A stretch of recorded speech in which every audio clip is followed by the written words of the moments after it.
সাথে মার্সেল বাসনকে তারা এই তালিকা থেকে বাদ দিয়েছে। এবং আমি এই সংসদকে দেখি নাই, কারণ আমি অত্যন্ত ঘৃণার সাথে বলতে হয়, যারা এই দেশকে চায় না তারা আজকে বিরোধী দলের আসনে বসেছে। এটা অত্যন্ত দুঃখজনক এবং হতাশাজনক বলে আমি মন্তব্য করি। এবং সেটার জন্য আমাদের আওয়ামী লীগের যে সমস্ত ভাইয়েরা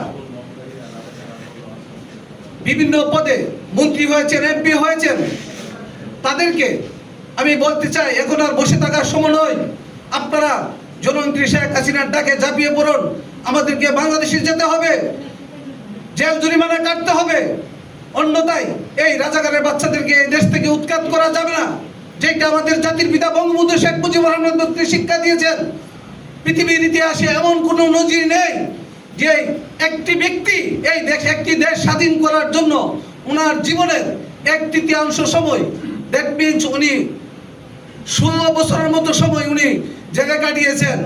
ওনার এইটা অনুসরণ করে আমাদেরকে বাংলাদেশের মাটিতে ঝাঁপিয়ে পড়তে হবে এবং জননেত্রী শেখ হাসিনাকে ফিরিয়ে নিতে হবে।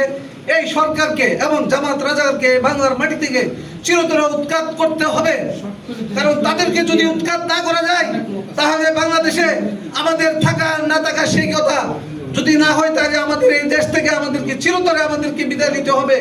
আপনারা এখনো ঐক্যবদ্ধ হন, কারণ এইখানে যারা আমরা আওয়ামী লীগের রাজনীতি করি তারা পদের জন্য এবং নিজের সম্মানের জন্য, চেয়ারের জন্য এখনো আমরা আন্দোলন করি। সেইটা পরিহার করতে হবে, সেইটা পরিহার করে দেশ গড়ার জন্য ঝাঁপিয়ে পড়তে হবে। এই বলে আমি আমার বক্তব্য